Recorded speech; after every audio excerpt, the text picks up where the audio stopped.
はい、皆さんこんにちは。立花さゆりです。いきなりですが質問です。あなたは今日家を出るときに鏡を見ましたか？でもね、その鏡では見えないところを周りの人は見てます。今日はお金をかけなくても今日からできる上品な人の身だしなみ3選をご紹介します。上品な人イコール高いものを身につけてるっていうことではないんです。上品な人は相手への配慮を身だしなみで表してます。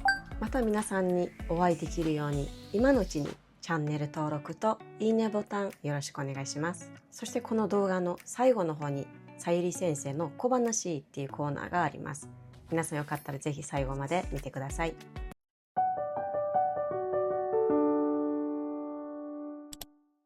上品な人の身だしなみ3選です。まず1つ目は清潔感です。どんなに高価な服を着てても爪を整えてない、髪の毛がボサボサ、口臭や体臭への配慮がない、服が汚れてる、こうした状態ではどうしても品のある印象には見えません。逆にシンプルな服でも清潔感のある人はとても素敵に見えます。まずは清潔であることです。これが身だしなみの基本です。では2つ目です。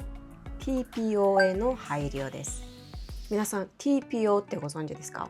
TPO っていうのは Time, Place, Occasion の略です。日本語で言ったら時と場所と場面に合わせることです。例えば高級レストランでのお食事やのにラフな服装で行く、公園に行くのにヒール履いていく、これではその場に合ってませんよね。大事なのは何を着たいかではなくて、その場にふさわしいかっていう視点でお洋服を選んでください。相手やその場への敬意っていうのは服装にも現れます。はい、では3つ目です。細部まで整えることです。実は人は意外と細かいところまで見てます。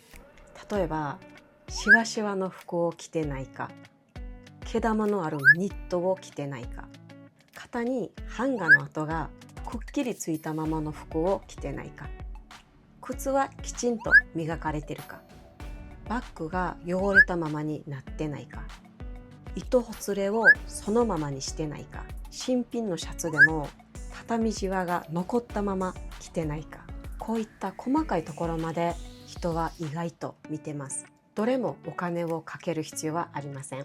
たった数分のひと手間であなたの印象は大きく変わります。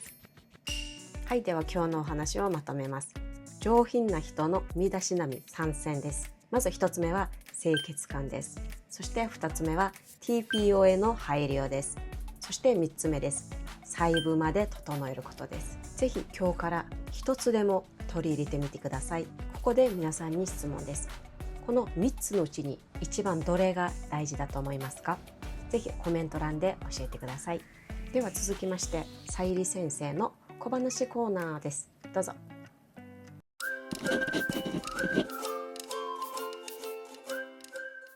はい、ではさゆり先生の小話コーナーが始まりました。イエーイ私ね、まあまあ綺麗好きなんですよ。でも潔癖症ではないです。